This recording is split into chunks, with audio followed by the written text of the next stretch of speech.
입니까? 네, 성경을 보면 주님이 가지셨던 꿈이 크게 두 가지였습니다. 하나는 십자가였고 다른 하나는 교회였습니다. 주님은 공생애 내내 단 한 번도 십자가를 잊어버린 적이 없으셨습니다. 언제나 주님은 십자가를 향한 걸음을 걸어가셨어요. 주님은 십자가에서 죽어야만 온 세상이 구원을 받는다는 것을 아셨기 때문에 십자가를 향해 한 걸음 한 걸음 걸어가셨습니다. 우리 주님의 또 다른 꿈이 있었는데 그 또 다른 꿈이 교회입니다.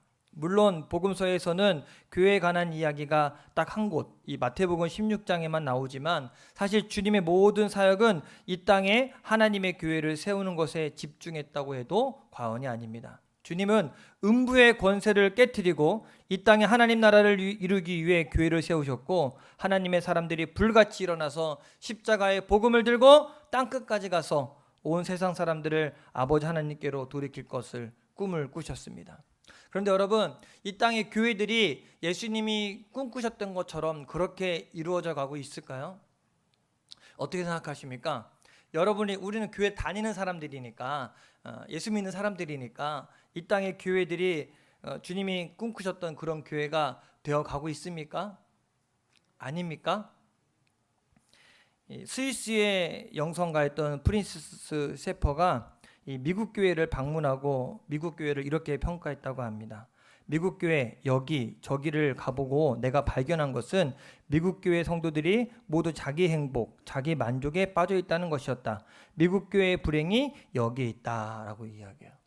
즉 무슨 이야기냐면 교회를 향한 우리 주님의 꿈은 사라지고 교회가 예수님 중심이 아니라 사람 중심이 되어버렸다는 지적입니다. 교회를 마치 물건을 팔듯이 교회를 팔고 또 복음을 팔고, 사람들이 햄버거 가게에서 햄버거를 먹고 치킨집에서 치킨 먹듯이 자기 취향에 맞는 교회를 다니고 있다는 것입니다. 이런 것을 어떤 신학자가 이렇게 얘기했어요. 소비자 교회, 소비자 교인. 실제로 어떤 마케팅 전문가가 교회 부흥에 대해서 이야기할 때 뭐랑 비교했냐면, 대형 교회는 이 대형 마트, 그리고 우리 교회처럼 작은 교회는 구멍가게, 뭐 이렇게 비교해서 이야기한다고요. 그래서 대형마트 가면 다 있잖아요. 필요한 게. 그런 것처럼 대형 교회는 필요한 게 다 있기 때문에 사람들이 그렇게 간다, 뭐 이렇게 얘기하는 사람도 있습니다. 그러나 여러분, 교회는 자기 만족을 위해 찾는 곳이 아닙니다. 교회는 하나님의 큰 목적이 있습니다. 교회는 단순히 사람들에게 만족이나 주고 안락함을 제공해 주는 곳이 아닙니다. 단순히 그냥 우리가 모여서 내 마음 편하고자 모이는 곳이 아닙니다. 교회는 하나님이 일하시는 곳이고 이 세상을 구원하려는 하나님의 꿈이 담긴 곳이 교회입니다. 그래서 오늘 말씀에 사도 바울이 세 가지 은유를 사용해서 교회가 어떤 곳인지를 설명하고 있는데, 교회란 첫째는 하나님의 밭이요, 둘째는 하나님의 집이요, 그리고 셋째 하나님의 성전이라 라고 말했습니다. 저는 이 세 가지 은유를 통해서 교회가 무엇인지, 교회의 본질이 무엇인지에 대해서 같이 은혜를 나누고자 합니다. 먼저 첫째, 교회는 하나님의 밭이라고 이야기했어요. 같이 한번 9절 말씀을 읽어보겠습니다. 시작. 우리는 하나님의 동역자들이요 너희는 하나님의 밭이요 하나님의 집이라. 자, 여기에 보면 하나님의 밭이라 라는 단어가 나옵니다. 사도 바울은 교회를 농사짓는 밭에 비유했어요. 저희는 농사 짓는 분들이 많이 있죠. 저도 나름대로 농사를 진 지가 10년이 넘었습니다. 농사 10년 졌으면 농사 전문가가 돼야 되는데 그렇진 않아요. 그래서 나름 봄이 되고 하면 땅도 일구고 거름도 주고 또 작물도 심고 풀도 뽑고 또 때가 지나면 또 뽑기도 하고 다시 갈아엎기도 하고 비늘 덮고 이런 작업들을 합니다. 그것이 얼마나 힘든지 저는 잘 알아요. 해봤으니까 아는 거예요. 모르는 사람들은 그냥 쉬운 줄 알아야 심어놓고 그냥 가면 되니까. 그래서 여기 옆에 계신 분들도 땅을 일구고 트랙터로 가고 나서 심어놨는데 일주일에 한 번씩 와서 이렇게 따가기만 하더라고요. 풀이 강산을 이뤄요. 정신이 뭐가 작물이고 뭐가 아닌지 몰라요. 근데 여러분, 농사 지신 분들은 잘 알아요. 왜 땅을 일구고 풀을 뽑고 곡식을 심습니까? 농부가 농사를 지면서 딱 한 가지 생각으로 그 모든 것을 합니다. 뭐 때문에요? 열매를 보려고. 추수 때를 기다리는 거예요. 열매. 내가 식물이 자라서 열매 맺는 것. 그거 하나만 생각하고 그 모든 과정들을 다 합니다. 어떤 농부가 그 힘든 거 다 해놓고 추수자가 되었을 때 이제 그만할래 라고 그만두는 농부는 없어요. 왜? 목적이 뭐였으니까? 곧 작물 추수하는 것이 목적이었으니까. 사도 바울은 교회가 바로 그런 곳이라는 겁니다. 교회는 하나님이 일하는 곳입니다. 마치 밭에 작물을 심고 가꾸고 그리고 열매를 거두듯이 하나님은 교회를 통해 하나님 나라를 심고 하나님의 사람들을 길러내십니다. 그런데 여기서 중요한 것은 누가 기르느냐라는 겁니다. 누가 기릅니까? 하나님이 기르시는 거예요. 이 부분에 있어서 고린도 교회 성도들이 착각했어요. 마치 바울이 자라나게 하고 아볼로가 길러낸다고 생각을 한 겁니다. 여기에 대해서 사도 바울이 5절 말씀에 매우 단호한 어조로 이렇게 말합니다. 같이 한번 읽어볼까요? 시작. 아볼로는 무엇이며 바울은 무엇이냐? 자, 근데 여기서 흥미로운 것이 사도 바울이 뭐라고 이야기하냐면 무엇이냐라고 이야기해요. 자, 사람을 지칭할 때 야, 너 뭐냐? 라고 이야기해요? 아니면 너 누구입니까? 당신 누구입니까? 라고 이야기해요. 뭐냐라는 말은 물건을 지칭할 때 뭐냐라고 이야기하지, 인격체를 지칭할 때는 아볼로가 누구며 바울이 누구냐라고 물어봐야 정상입니다. 사도 바울은요, 인격체가 아닌 마치 물건을 대하듯 당시 이 노예나 종을 대하는 것처럼 자신과 아볼로를 무엇이냐라고 물어봅니다. 즉 무슨 이야기예요? 아무것도 아니라는 겁니다. 아무것도 아닌 존재를 믿고 따라갔다는 겁니다. 즉 바울에게 속했다, 아볼로에게 속했다, 정말 바보 같은 일이라고 그렇게 이야기하고 있는 거예요. 우리는 이 밭의 비유에서 교회를 세우고 교회가 부흥하는 일에 있어서 이 사람의 역할이 아주 미미하다는 것을 배워야 됩니다. 사람을 추종하고 따르는 것 어리석은 것입니다. 교회는 하나님이 일하시는 곳입니다. 제가 얘기하잖아요. 저 동탄에서 사역할 때 이런 사역을 얼마나 많이 했는지, 제가 여기 송촌교회로 오면서 사역을 정리했더니 A4 용지로 3장이 나왔어요. 제가 했던 사역들이. 그래서 떠나면서 하나 걱정된 게 뭐냐면, 야, 나 떠나면 이 교회 어떡하냐, 이 사역들 어떡하냐, 이 기도회 모임 어떡하냐라고 살짝 걱정했는데, 걱정할 필요 있습니까? 없습니까? 없어요. 제가 나와도 또 하나님이 다른 사람을 세워서 또 잘 교회가 부흥되게끔 하십니다. 교회는 하나님이 일하시는 거니까 그 어떤 사람도 하나님을 대신할 수 없습니다. 우리는 이것은 아주 기초적인 원리인데 이걸 꼭 기억을 해야 하겠습니다. 또 두 번째, 사도 바울은 오늘 말씀에서 교회를 하나님의 집이라고 표현하고 있습니다. 여러분, 집 지어 보셨습니까? 집 건축해 보신 분? 네, 지어 보셨죠? 이 집을 지을 때 무엇이 중요하냐면 2가지가 중요합니다. 첫째는 뭐냐면 어디에 세우느냐, 또 어떤 재료로 집을 지을 것이냐.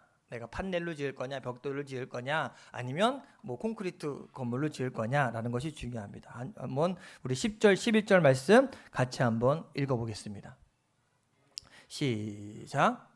내게 주신 하나님의 은혜를 따라 내가 지혜로운 건축자와 같이 터를 닦아두매 다른 이가 그 위에 세우나 그러나 각각 어떻게 그 위에 세울까를 조심할지니라. 이 닦아둔 것 외에 능히 다른 터를 닦아둘 자가 없으니 이 터는 곧 예수 그리스도라. 자, 여기 보면 사도 바울은 교회가 하나님의 집이라 라고 말하면서 어디에 집을 세워야 되는가 라고 터의 문제를 꺼냅니다. 여러분, 교회 어디에 세워야 될까요? 어디에 세워야 돼요? 교회. 바로 예수 그리스도입니다. 교회를 세울 수 있는 터는 오직 예수님밖에 없습니다. 교회는 예수를 주라고 고백하는 사람들, 예수님을 따라 살기로 결단한 사람들이 모인 공동체가 교회입니다. 그러므로 예수 없는 교회는 있을 수 없습니다. 아무리 많은 사람들이 모여 있어도 예수님이 그 자리에 없다면 그것은 교회가 아닙니다.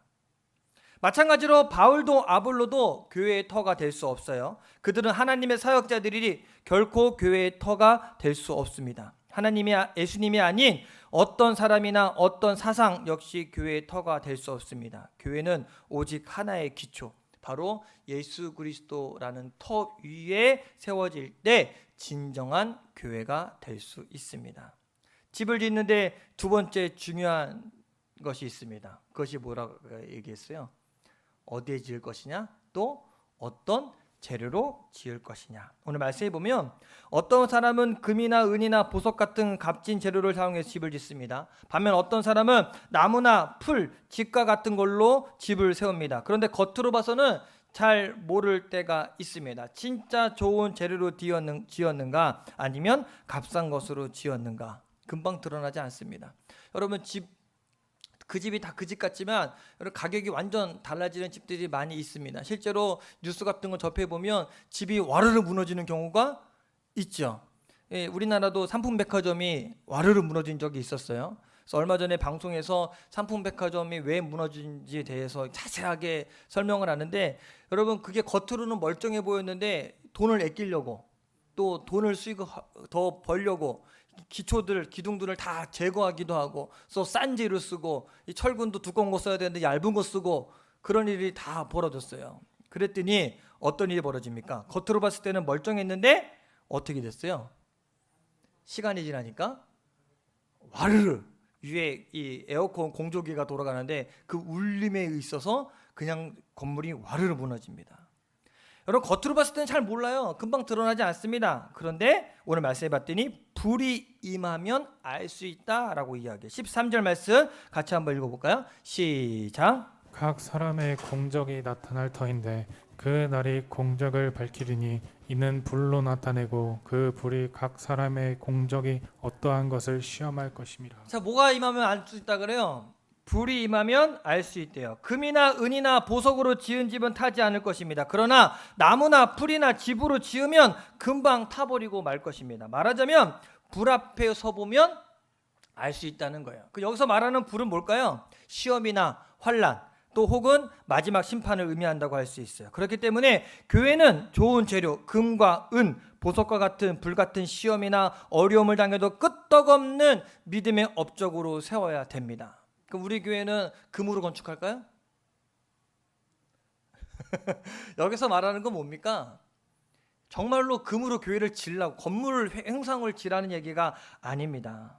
무슨 얘기냐면 우리가 교회 생활할 때 그 생활을 소중히 여기라는 겁니다. 생각해 보세요. 금, 보석 이런 것들 귀하죠? 귀한 건 어떻게 대합니까? 우리가 귀하게 여깁니다. 여러분 예전에 뉴스에 봤더니 어떤 분이 이 금을 이거를 보석함에 넣어놓으면은 누가 훔쳐갈까봐 이거를 보석함에 안 넣어놓고 어디다 넣어놨냐면 이 쓰레기통에다가 넣어놓은 거예요. 왜? 도둑이 들어와도 모르라고. 근데 어떤 일이 벌어지냐면 아들이 와서 청소한다고 왔다가 그걸 버려버렸어요. 아 진짜로 있었어요. 온갖 폐물들을 다 버려버린 거예요. 나중에 찾으려고 했더니 없어졌어. 어디 갔냐 했더니 버렸다는 거예요. 어디다 보관했으니까. 쓰레기통에 보관했으니까. 근데 이런 분들은 아주 가끔 있지만 대부분의 사람들은 이 귀금속들 좋은 것들은 귀하게 관리합니다. 근데 반면에 오늘 말씀에 나온 이 재료들 있잖아요. 나무, 풀, 집 이런 걸 귀하게 여기시는 분 계십니까? 없어요. 왜? 흔하니까. 가치가 없으니까. 마찬가지로 우리가 교회를 사랑하고 소중히 여겨야 됩니다. 교회에서 예배하는 일, 또 교회에서 섬기는 일, 어떤 사역을 하더라도 금이나 은, 보석처럼 그 위를 귀하게 여겨야 합니다. 여러분 예배하는 거 귀하게 여기십니까? 내가 이 땅에 살면서 신앙생활하는 거, 찬양하고 예배하는 거 정말 귀하게 여깁니까? 우리가 교회에 모여 예배하고 전도하고 하나님의 교회를 섬기는 것, 금이나 은이나 보석처럼 귀한 것입니다. 만약 이것을 그렇지 여기지 않는다면 주님의 심판의 날에 다 불타버린 것처럼 여러분의 믿음의 업적들은 흔적도 없이 사라지고 말 것입니다. 여기서 말하는 공적이 바로 그거예요. 이 땅에서 쌓는 공적을 이야기하는 것이 아닙니다. 하나님 나라에 쌓는 공적을 이야기하는 거예요. 마지막으로 세 번째, 교회는 하나님의 성전입니다.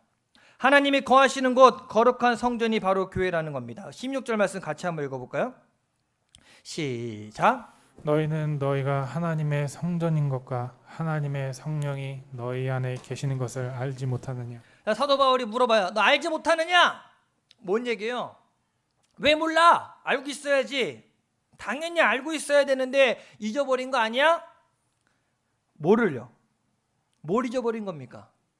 고린도 교회 성도들 자신이 바로 하나님의 성전이고 성령이 그들 안에 거하고 있다는 겁니다. 자, 구약 성경에서 하나님이 거하시는 곳을 어디라고 이야기합니까? 하나님은 어디에 계셔요? 구약 성경에서 성막, 성전에 계십니다. 그래서 하나님은 모세에게 성막을 지으라고 했고 출애굽기 25장 8절에 보면 내가 그들 중에 거할 성소라고 했습니다. 반면 신약 성경에서 하나님이 거하시는 곳은 건물이 아니라 사람들이 되었습니다.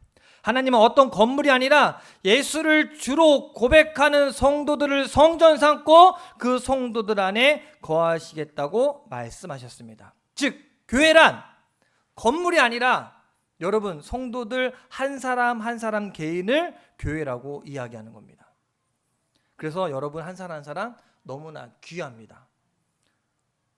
성령님이 거하시는 성전이기 때문에 여러분 안에 성전이 계십니다. 성령님이 계십니다. 성도들이 모여서 예배하는 곳. 그래서 언제나 성령님이 함께 하십니다. 예수님께서 두세 사람이 모인 곳에 내가 너와 함께 하겠다 이야기하거든요. 두세 사람이 모이든 20-30명이 모이든 200-300명이 모이든 몇천 명이 모이든 성도들이 모인 그곳에는 언제나 성령님이 함께 계십니다. 그래서 여러분 현장에 지금 우리 10분밖에 못 모이셨지만 인터넷으로 온라인으로 방송해서 함께 예배하면 그곳이 곧 교회가 될 수 있어요. 성령님이 그곳에도 함께 계실 수 있어요. 우리가 내 마음을 따라서 예배를 드릴 수 있다면 우리는 교회를 거저 그냥 사람들이 모이는 모임으로 착각해서는 안 됩니다. 교회는 하나님의 성전인 성도들이 모여서 하나님께 예배하고 전도하며 음부의 권세를 깨트리는 영적인 공동체가 교회입니다. 교회는 성령님이 거하시는 거룩한 성전입니다. 여러분 그러므로 인해서 교회에서는요 결코 하지 말아야 될 것이 있는데 사람을 자랑해서는 안 됩니다. 그 어떤 것도 하나님보다 앞서서는 안 됩니다. 그래서 사도 바울이 18절에서 아무도 자신을 속이지 말라라고 이야기합니다. 자, 고린도 교회 성도들이 교회가 무엇인지 잘 알지 못해서 아볼로파냐, 바울파냐, 게바파냐, 그리스도파냐 이렇게 추정했습니까? 만약에 그렇게 했으면 그들은 스스로 자신의 어리석음을 드러내고 있는 겁니다. 이들이 왜 쫓아간지 아십니까? 이 사람들이요 혹시 내가 바울파라고 말하면 사람들이 나를 알아주지 않을까? 내가 아볼로파라고 이야기하면 나를 혹시 아볼로처럼 이렇게 똑똑한 사람으로 알아주지 않을까? 라고 생각한 겁니다. 그들은 다 어떤 가치를 따라간 겁니까? 세상의 가치를 따라간 겁니다. 누구에게 배웠다? 어느 학교 출신이다? 무슨 학위를 가졌다? 다 누구의 기준입니까? 하나님의 기준일까요? 세상의 기준입니다. 그러나 오늘 저와 여러분들이 참된 하나님의 지혜에 이르길 원하신다면 우리는 바보가 되어야 돼요. 세상의 것은 아무것도 없어야 돼요. 선한목자교회 유기성 목사님의 이 양력을 보면 이 대학교만 졸업을 하셨어요. 학위가 없어요. 학교만 대학교만 딱 졸업하신 거예요. 원래 이분이 대학원도 졸업할 수 있었어요. 공부 잘하시고 되게 똑똑하신 분이기 때문에. 그래서 대학원 마지막 이제 졸업을 앞두고 있을 때 기도하는 가운데 하나님이 그랬대요. 야, 너 그거 포기할 수 있어? 너 그거 안 하면 안 돼? 이 목사님이 기도하다가 충격을 받은 거예요. 다 했는데 이제 그 학위만 받으면 되는데 너 안 하면 안 돼? 너 그거 내려놓을 수 있어? 그때 이 목사님이 기도 가운데 고백하셨대요. 네, 알겠습니다, 주님. 내려놓겠습니다. 그 선한목자교회라는 그 큰 교회의 담임 목사님이 학력이 그냥 대학교만 졸업한 거예요. 보통 박사학위 따고 해서 프로필에 모두 학교 졸업하고 뭐 쭉 있어야 되는데 이 목사님은 그게 없어요. 다 내려놓은 거예요. 세상 기준을 따른 것이 아니라 하나님의 기준으로 따라가신 겁니다. 여러분, 이 세상에서 영리하다고 하는 사람들 하나님 봤을 때는 어리석다고 보면 됩니다. 우리는 세상의 가치가 아니라 하나님의 가치를 따르는 사람이 되기를 간절히 축원합니다. 그래서 저도 그렇게 하려고 그래요. 양력이 없는 사람. 그래서 저는 이력서를 쓰면 자격증이 운전면허증밖에 없어요. 우리 집사람은 자격증이 되게 많거든요. 뭐 캘리그라피, 뭐 지도사 자격증부터 시작을 해서 막 하고 지금 얼마 전에 이제 어저께 OT를 했는데 숭실대학교 사이버대학교로 3학년 편입을 해서 들어갔어요. 이 기독교 상담학과 한다고 그래서 저희 같이 이제 목회자 가정에 장학금을 준다 그래서 거기에 갔어요. 그래서 저희 집사람을 자격증 따라고 제가 그렇게 하고, 그러면 집사람이 자격증이 있으니까 부부는 일심동체니까 전 없어도 되지 않겠습니까? 그래도 교회 사역하는데 아무 지장이 없을 것 같아서 그렇게 하고 있어요. 세상 기준에 따라가 맞춘다면 저는 한참 부족한 자입니다. 그렇지만 저는 사람에게 잘 보이려고 하는 것이 아니라 하느님에게만 잘 보이면 될 것 같아요. 그래서 21절 말씀을 같이 한번 읽어볼게요. 시작. 그런즉 누구든지 사람을 자랑하지 말라. 만물이 다 너희 것입니다. 자, 여기에 보면 사도 바울이 두 가지 사실을 강조합니다. 더 이상 사람을 자랑하지 말아라. 또 하나가 뭡니까? 만물이 다 너희 것이라. 21절 말씀이 이 고린도서 3장의 완전 클라이막스 같아요. 그렇기 때문에 이 말씀만은 우리가 꼭 마음에 새겼으면 좋겠습니다. 한번 따라해 볼까요? 사람을 자랑하지 말라. 만물이 다 너희 것이라. 자, 이게 무슨 얘기냐면 사람을 자랑하거나 바울이나 아볼로 같은 사람을 추종하는 그 정도의 사람들이 저와 여러분이 아니라는 겁니다. 그 정도로 낮은 정도의 레벨이 아니라는 거예요. 우리는 하나님의 사람입니다. 오히려 만물이 다 우리의 것이라고 성경은 말합니다. 자, 여러분, 우리가 사람을 따라가게 되면 그 사람보다 내가 못하다고 인정하는 꼴입니다. 왜? 내가 못하니까 난 널 따라가겠다. 근데 오늘 말씀을 봤더니 그 사람들보다 우리가 훨씬 더 뛰어난 존재라고 주님이 가르쳐 주고 계시는 겁니다. 고린도 교회 성도들은요, 이 비밀을 알지 못했기 때문에 우리는 바울에게 속했다, 우리는 아볼로에게 속했다, 자기 스스로 자기를 낮춘 겁니다. 게바에게 속했다. 그런데 정반대로 바울과 아볼로, 게바가 그들에게 속해 있다는 겁니다. 더 뛰어난 존재라는 거야. 그걸 모르고 있었을 뿐이지. 고린도 교회는 바울의 교회가 아니고 아볼로 교회가 아닙니다. 오히려 바울이 고린도 교회에 속해 있었고 아볼로가 거기 속해 있었다는 것입니다. 그것만이 아니라 바울이나 아볼로나 게바만이 아니라 세계나 생명이나 사망이나 지금 것이나 장래 것이나 다 너희 것이라, 훨씬 더 많은 것을 너에게 줬다라고 이야기합니다. 믿을 수 없을 정도의 놀라운 말씀입니다. 왜 세상 모든 것이 우리의 것입니까? 왜 모든 것이 우리의 것입니까? 여러분 것이라고 그렇게 여기면 살아가십니까? 맞아요. 우리가 누구에게 속해 있으니까? 그리스도에게 속해 있으니까. 그리스도는 온 세상의 주인이시고, 그리고 저와 여러분들은 그리스도의 후사니까. 하나님 아버지라고 부르는 양자인데, 다 내 건데 왜 별거 아닌 것에 우리가 쫓아가고 거기에 목숨 걸고 살아가냐 이겁니다. 하나님은 교회에게 모든 것을 맡기셨습니다. 그리고 교회를 통해 세상을 살리기를 원하셨습니다. 그렇기 때문에 이 세계의 운명은 교회에 달려 있습니다. 우리 민족과 사회의 운명도 교회에 달려 있습니다. 그렇다고 교회가 싸워야 될까요? 이렇게 얘기하세요. 교회에 달려있으니까 교회가 병들어 있으면 안 됩니다. 정부와 맞서 싸워야 됩니다. 잘못된 법안은 막아야 됩니다. 막 이렇게 얘기하세요. 그렇게 싸워야 될까요? 그게 올바른 방법일까요? 교회는 기도하면 됩니다. 교회가 기도하면 세상을 살릴 수 있습니다.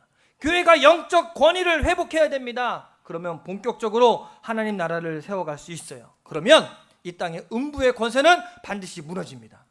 근데 교회가 영적인 일은 저 뒤로 하고 육적인 일을 쫓아간다면, 아까 얘기했던 것처럼 나는 바울에게 속했고 아볼로에게 속했고 세상을 쫓아간다면 하나님이 우리에게 맡겨주신 모든 것 우리는 감당할 수가 없을 것입니다.